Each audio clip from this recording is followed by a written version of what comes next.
अस्सलाम वालेकुम। आज हमारा ग्रुप थ्योरी का लेक्चर नंबर 21 है। इस लेक्चर के अंदर हम कम्यूटेटर और ड्राइव्ड सब ग्रुप को डिस्कस करेंगे। इसके अलावा सॉल्वेबल ग्रुप्स क्या होते हैं और मैथेबेलियन ग्रुप्स क्या होते हैं, ये भी हम इसके अंदर डिस्कस करेंगे। फर्स्ट ऑफ ऑल हम डिफाइन करते हैं कम्यूटेटर को। What means commutators? Let G be a group and A and B belongs to G. A और B किसी ग्रुप के कोई दो एलिमेंट्स हैं, then the commutator of A and B is denoted by this symbol. मतलब square brackets के अंदर आप जैसे क्लोज्ड इंटरवल को डिनोट करते हैं, इसी तरह हम इसको भी डिनोट करेंगे। और इसको हम डिफाइन कैसे करते हैं? ए बी के कम्यूटेटर से मुराद ये है कि A B into A inverse और बी इनवर्स। मिसाल के तौर पे जैसे हम D3 ले लेते हैं। अब D3 के अंदर A का इनवर्स A स्क्वायर होता है और B का इनवर्स जो होता है वो B होता है।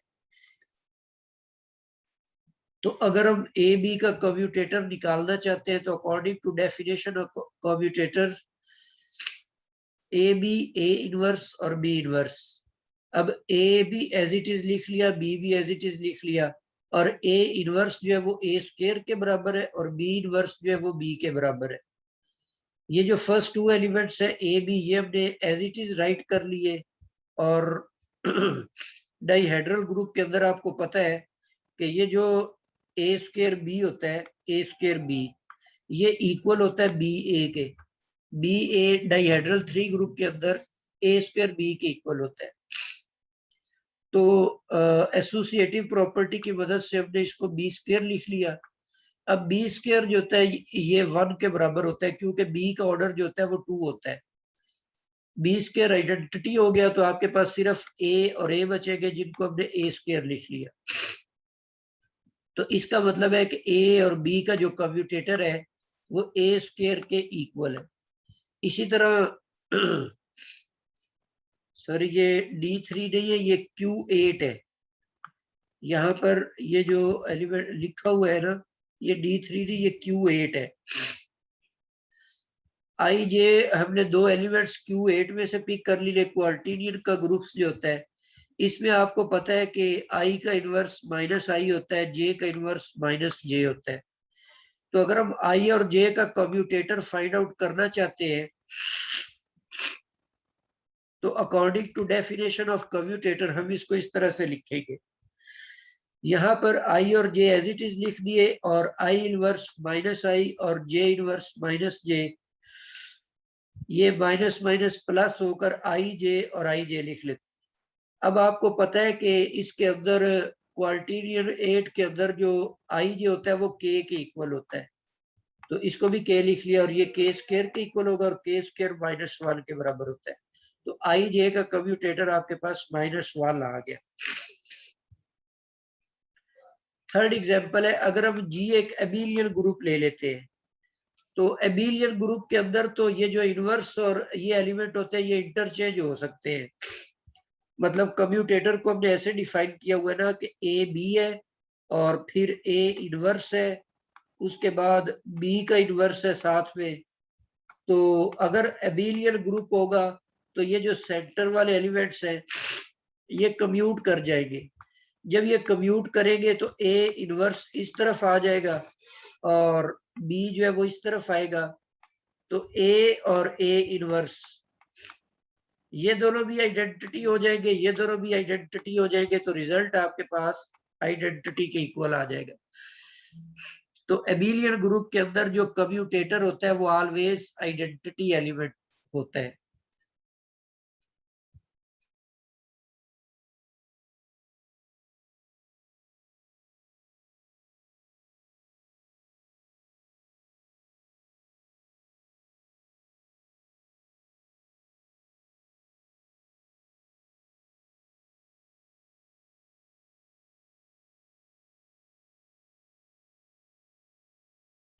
जी नेक्स्ट हमारे पास है प्रॉपर्टीज ऑफ कम्यूटेटर्स।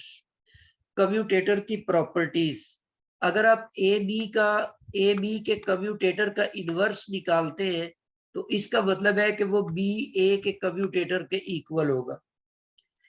इसी तरह यहाँ पर दो एलिमेंट्स ए बी है और सी है, तो इस प्रोडक्ट का कम्यूटेटर आप ऐसे निकालेंगे कि ये जो सेकंड है बी का आप सी के साथ कम्यूटेटर लेंगे और फिर ए का सी के साथ कम्यूटेटर लेंगे। और ये जो मैंने इसकी पावर में ए लिखा हुआ है ना, बेसिकली ये नोटेशन है फॉर कॉन्जुगेशन। मतलब अगर यू लिखा हुआ आ जाता है ग्रुप में x raise to power a, तो इसको हम कॉन्जुगेट के लिए डिनोट कर रहे हैं। इसका मतलब है ax और a इनवर्स। ठीक है, तो अगर ये इसकी पावर में a लिखा हुआ है तो इसका मतलब है हम कॉन्जुगेट लेंगे a के साथ, a और a इनवर्स आ जाएगा। इसी तरह अगर प्रोडक्ट सेकंड प्लेस पे आ जाता है, फिर आप फर्स्ट कम्यूटेटर बनाएंगे ए और बी के साथ, ए और बी का बना लेंगे, और सेकंड आप बनाएंगे ए और सी के साथ, और इसका कॉन्जुगेट आप बी के साथ लेंगे। सिमिलरली अगर इनमें से फर्स्ट एलिमेंट ए है और सेकंड एलिमेंट है बी का इनवर्स, तो वो इक्वल होगा बी और ए का कम्यूटेटर, और इनकी कॉन्जुगेशन आप लेंगे बी माइनस ए के साथ। इसी तरह ए इनवर्स और बी लेते हैं तो बी ए आ जाएगा कम्यूटेटर, और पावर में ये कॉन्जुगेशन में आप ए माइनस वन लेते हैं। जी, ये कुछ प्रॉपर्टीज थी। इनमें से ये जो फर्स्ट प्रॉपर्टी है, this property is very important. ये आगे जब हम किसी ग्रुप के कम्यूटेटर फाइंड आउट करेंगे तो ये फर्स्ट प्रॉपर्टी हम वहां पर यूज किया करेंगे। जी, नेक्स्ट आपके पास है ड्राइव्ड ग्रुप। ड्राइव्ड ग्रुप भी इसको कहते हैं या कम्यूटेटर सब ग्रुप कहते हैं। डिफाइन करते हैं इसको, let G prime be a collection of all commutators A B belonging to G. मतलब आपने ऐसा किया कि जी के तमाम जितने भी एलिमेंट्स हैं उन तमाम के आपने पॉसिबल कम्यूटेटर बना लिए। उन तमाम कम्यूटेटर्स को आपने एक सेट में बंद कर दिया और उस सेट को आप डिनोट कर रहे हैं जी प्राइम के साथ। मतलब जी प्राइम आपके पास कलेक्शन है, कलेक्शन आपके पास है तमाम कम्यूटेटर्स की जो जी के एलिमेंट से बन सकते हैं। तो ये जो आपके पास जी प्राइम है, then G prime will be a subgroup. फिर ये कम्यूटेटर की जो कलेक्शन होगी, ये आपके पास एक सब ग्रुप होगा जी का, और इस सब ग्रुप को आप कम्यूटेटर सब ग्रुप या ड्राइव्ड सब ग्रुप ऑफ जी के नाम से जानते हैं। अच्छा, हम फिर ये भी कह सकते हैं, so we can say that the subgroup of G generated by all commutators is called commutator subgroup of G. मतलब ऐसा एक सब ग्रुप जो कम्यूटेटर से जनरेट होता है उसको हम कम्यूटेटर ग्रुप का नाम देते हैं। It is also called first derived group and is denoted by this symbol. इसके लिए आप ये सिंबल भी यूज कर सकते हैं। पहले आपने ये यूज किया सिंबल, आपने जी प्राइम यूज किया, तो दोनों सिंबल्स आप इसके लिए यूज कर सकते हैं। अगर आप इसको सेट की फॉर्म में लिखते हैं तो इसका मतलब है कि कम्यूटेटर सब ग्रुप एक ऐसा सब ग्रुप है जो किससे जनरेट हो रहा है, तमाम के तमाम कम्यूटेटर से। ये कम्यूटेटर कहाँ से आए, ये जी के एलिमेंट से मिलकर के बन रहे हैं। इसी तरह नेक्स्ट आपके पास है सेकंड ड्राइव्ड ग्रुप। तो ये सेकंड ड्राइव्ड ग्रुप को आप उसी तरह डिफाइन कर लें।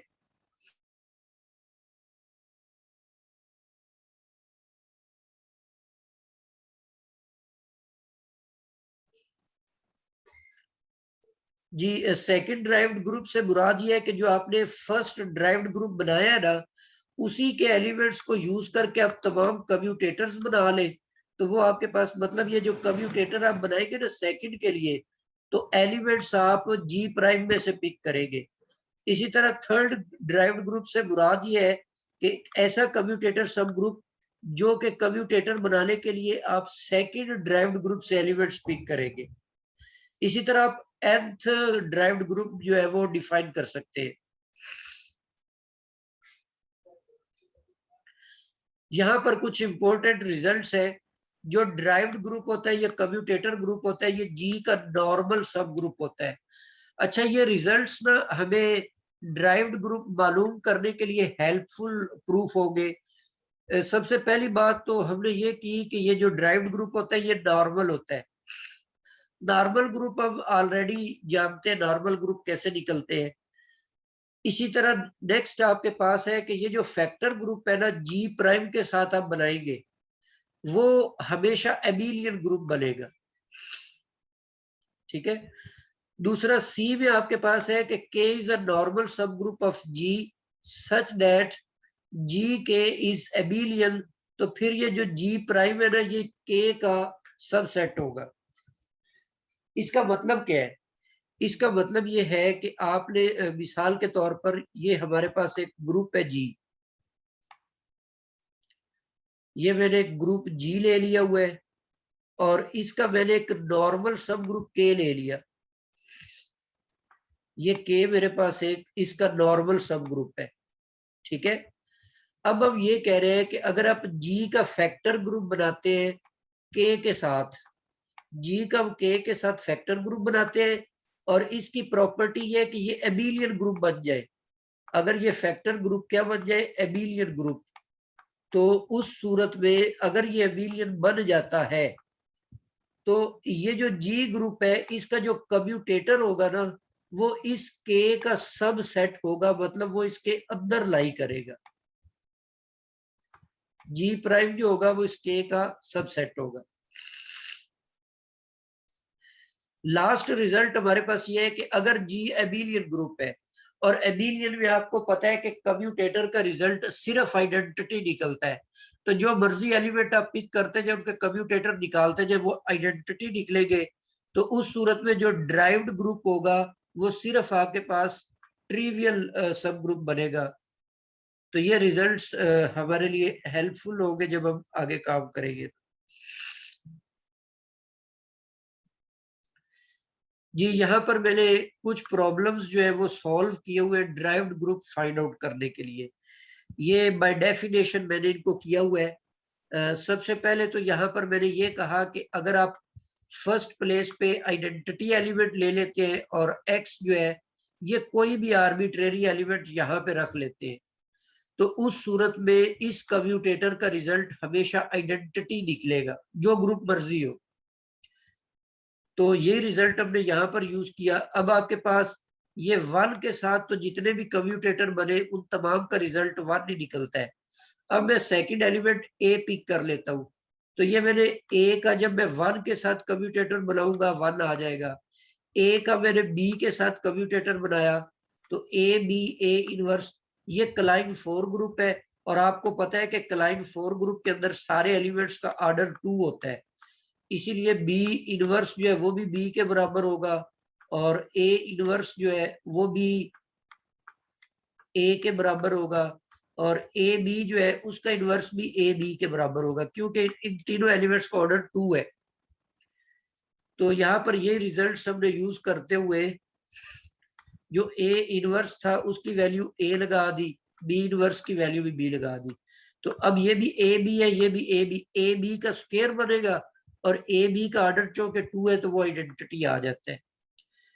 इसी तरह नेक्स्ट कम्यूटेटर हमने ए का ए बी के साथ फाइंड आउट किया, तो वो बाय डेफिनेशन लगा के कैलकुलेशन करें तो ये आपके पास ये भी वन आ जाता है। इसी तरह तमाम कम्यूटेटर्स का रिजल्ट हमने निकाला तो वो वन आता है। तो इसका मतलब है इस ग्रुप का ड्राइव्ड ग्रुप सिर्फ और सिर्फ आइडेंटिटी एलिमेंट पर मुश्तमिल है। अच्छा, यहाँ पर काबिल गौर बात यह है कि पिछले थ्योरम के अंदर जो लास्ट रिजल्ट आपने पढ़ा कि जी अगर एबिलियन ग्रुप है तो उस सूरत में ड्राइव्ड ग्रुप आइडेंटिटी बनेगा। तो ये हमारे पास एग्जांपल आ गई है, क्योंकि क्लाइन फोर ग्रुप जो होता है ये एबिलियन ग्रुप होता है, तो एबिलियन ग्रुप का ड्राइव्ड ग्रुप हमेशा आइडेंटिटी आएगा। कैलकुलेशन मैंने इसलिए किया ताकि आपको तरीका समझ आ जाए कि किस तरह से हम ये ड्राइव्ड सब ग्रुप निकालते हैं। जी यहाँ पर मैंने एक और एग्जांपल ली हुई है, D3 लिया हुआ है। तो D3 के 6 एलिमेंट्स होते हैं, 6 ऑर्डर वाला ग्रुप है। अब उसी तरीके से अगर आप फर्स्ट प्लेस पे आइडेंटिटी ले लेते हैं, सेकंड पे कोई भी एलिमेंट रखेंगे, उसका रिजल्ट 1 आ जाएगा। और इस ग्रुप के अंदर ए इनवर्स जो होता है वो ए स्क्वायर होता है, और ए स्क्वायर का इनवर्स ए होता है। बी इनवर्स जो होता है वो बी के बराबर होता है। अब सबसे पहले मैं ए को फर्स्ट प्लेस पे लेते हुए कम्यूटेटर निकालता हूँ। तो ए को आप 1 के साथ कम्यूटेटर निकालेंगे तो 1 आ जाएगा। ए के साथ कम्यूट कर जाता है, 1 आ जाएगा। ए स्क्वायर के साथ भी कम्यूट कर जाता है, 1 आ जाएगा। फिर अब ए बी का निकालते हैं। तो ए बी का कम्यूटेटर उसी तरह से ए इनवर्स की जगह ए स्क्वायर लगा दिया, फिर B square B inverse B लगा दिया। अब ये सेंटर वाला जो एलिमेंट है बी ए स्क्वायर, डाइहेड्रल 3 के अंदर ये ए बी के बराबर होता है। अब यहाँ पर एसोसिएटिव प्रॉपर्टी से ए स्क्वायर बन जाएगा, और साथ में बी स्क्वायर आएगा, वो 1 के बराबर होता है। तो ये आपके पास जस्ट ए स्क्वायर आ जाता है। तो इसी तरीके से ये तमाम हमने पॉसिबल जितने भी कम्यूटेटर्स थे वो हमने फाइंड करने की यहाँ पे कोशिश की हुई है। तो इन तमाम कम्यूटेटर्स का रिजल्ट आप देख ले, ए स्क्वायर आया, ए स्क्वायर आया, यहाँ पर भी ए स्क्वायर आया हुआ है, या फिर आइडेंटिटी आया हुआ है। यहाँ पे एक एलिमेंट का कम्यूटेटर ए भी है, इधर भी ए आया हुआ है। इसका मतलब है कि कम्यूटेटर्स के रिजल्ट ये 3 एलिमेंट्स निकल रहे हैं, 1 ए और ए स्क्वायर। तो इसका मतलब है D3 का जो डाइहेड्रल ग्रुप होता है वो इन 3 एलिमेंट्स पर मुश्तमिल है। अब यहाँ पर वो आप वेरीफाई कर सकते हैं कि ये जो ग्रुप आपने बनाया ना, बेसिकली ये नॉर्मल सब ग्रुप है, ठीक है ना। ये D3 का नॉर्मल सब ग्रुप है, ये हम ऑलरेडी पढ़ चुके हैं, तो ये इसका रिजल्ट आना था।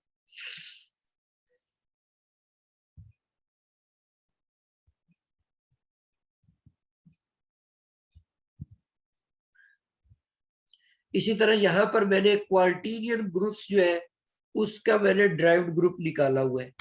तो ये कैलकुलेशंस आप देख लीजिएगा। तो इन कैलकुलेशंस की मदद से मैंने इसका ये जो ड्राइव्ड सब ग्रुप निकाला है वो 1 - 1, जो कि इसका सेंटर था, और सेंटर हमेशा नॉर्मल होता है, ठीक है। अच्छा, यहाँ पर इसका सेकंड जो है ना, सेकंड ड्राइव्ड ग्रुप भी मैंने निकाला हुआ है। अब आप इसके कम्यूटेटर निकाले सेंटर के, तो वो तो एबिलियन होता है, इसीलिए वो आइडेंटिटी आ जाएगा। तो ये आपके पास इसका सेकंड ड्राइव्ड ग्रुप आइडेंटिटी पर मुश्तमिल है।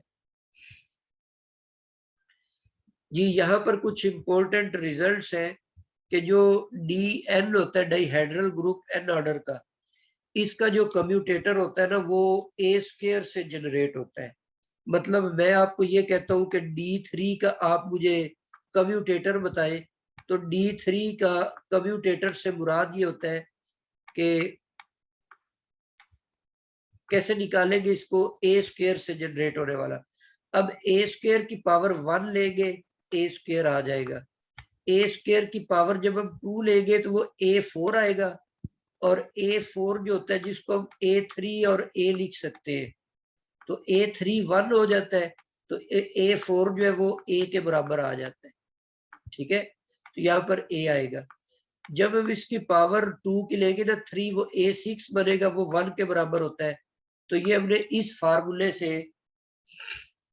फार्मूले से ड्राइव्ड ग्रुप निकाल लिया है। इसी तरह अगर आप D4 का निकालना चाहते हैं, D4 का ड्राइव्ड ग्रुप वो किसके बराबर होगा, ए स्क्वायर की पावर 1 लेते हैं, फिर हम ए स्क्वायर की पावर लेते हैं 2। तो जब हम 2 लेते हैं तो वो 4 बन जाएगा, और 4 जो होता है डाइहेड्रल 4 के अंदर वो 1 के बराबर होता है। लो जी, ये आपके पास D4 का ड्राइव्ड सब ग्रुप या कम्यूटेटर सब ग्रुप निकल आया।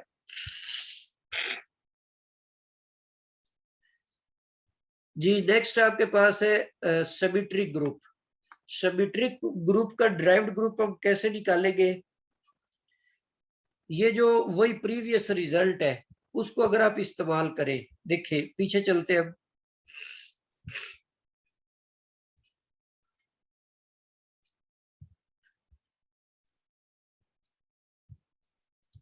अच्छा, ये इधर जो पहला रिजल्ट था वो था नॉर्मल। अब देखिए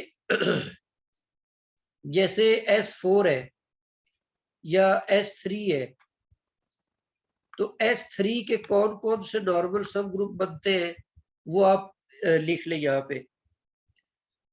S3 का जो नॉर्मल सब ग्रुप बनता है आई थिंक वो था A3। S3 भी नॉर्मल है और A3 भी नॉर्मल है और साथ में आइडेंटिटी भी नॉर्मल है। तो जो ग्रुप होता है वो खुद बजाते खुद भी नॉर्मल होता है। तो S3 के ये 3 सब ग्रुप्स हैं। S3 के ये 3 सब ग्रुप्स हैं। इनमें से जो नॉर्मल, ये तीनों ही नॉर्मल है। पहली बात यह है कि ये तीनों ही नॉर्मल है। अब हमने देख लिया कि इन तीनों में से ड्राइव्ड सब ग्रुप कौन सा है। तो देखें ये सेकंड जो थ्योरम है ना, फैक्टर ग्रुप, इसको हम इस पे अप्लाई करके चेक करते हैं। तो जब अब मान लेते हैं कि ये आइडेंटिटी वाला ना इसका ड्राइव्ड ग्रुप है, तो अगर मैं इसके साथ इसका फैक्टर ग्रुप बनाऊंगा तो वो जो फैक्टर ग्रुप है वो आइसोमॉर्फिक किसके होगा, जी के आइसोमॉर्फिक होगा। क्योंकि आइडेंटिटी के साथ आप इसका फैक्टर ग्रुप बनाएंगे तो वो जी के ही आइसोमॉर्फिक होगा। अब जी के आइसोमॉर्फिक होने का मतलब ये है कि जी अगर नॉन एबिलियन है तो ये भी नॉन एबिलियन है। तो जी तो जाहिर बात है S3 एक नॉन एबिलियन ग्रुप है। इसका मतलब है कि S3 अगर नॉन एबिलियन है तो फिर ये फैक्टर ग्रुप भी नॉन एबिलियन है। बट यहां पर हमने ये रिजल्ट लिया हुआ है कि ये फैक्टर ग्रुप जो है ये हमेशा एबिलियन होता है।